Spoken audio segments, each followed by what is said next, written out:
In this little movie, I'm basically showing you Moses's first ever car ride. And I'd just like to say at the very beginning, my wife is sat behind the driver's seat. She's holding the camera, so everything's perfectly safe. Now, here we go. I'll let you hear the moment that the engine's turned on, just so you can see Moses's response, and you'll see how I respond, which is to totally ignore him, showing him there's no danger and there's nothing to worry about.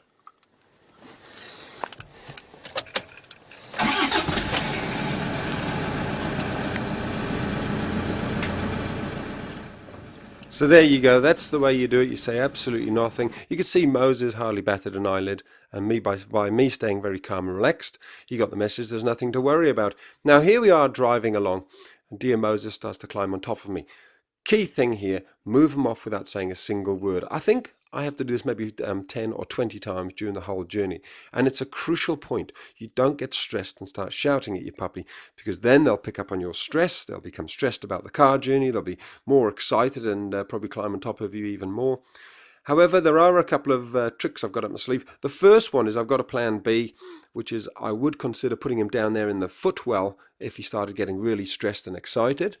That may work for you. Another option is that I've got a crate in the boot of the car, in the back of the car. There's a crate which I'm happy to put him in, put his bed in there, and that could well settle him down. It'll certainly be safer if he was climbing all on top of me, or you have a bigger dog.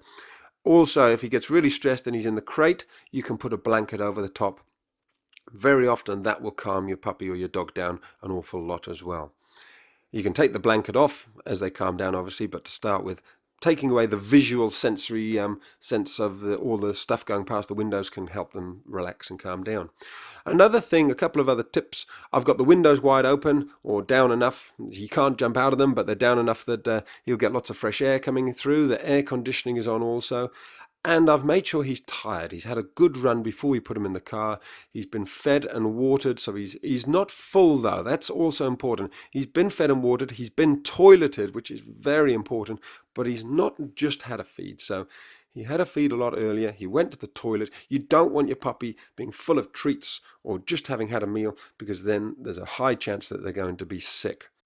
So another tip about taking a puppy out is maybe the first few journeys, just make it a 1 or 2 minute drive at the top of the road, take your puppy out onto the grass, let them have a run around, put them back in the car and bring them home. So they have a great association with getting in the car.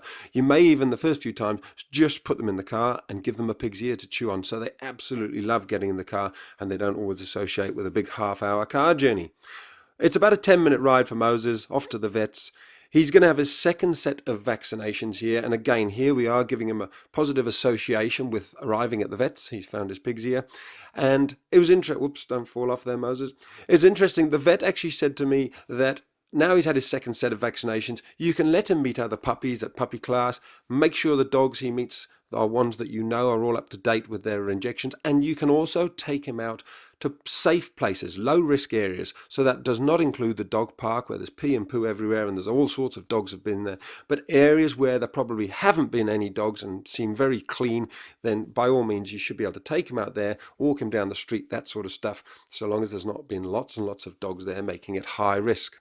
It's a real balance between socializing your puppy and making sure they don't catch a disease. So you've got to weigh that one up and chat to your vet about it. Here he is on the way home. Another lovely association with his pig's ear. He's had a great time. He's very happy, very relaxed. It's been an absolute success.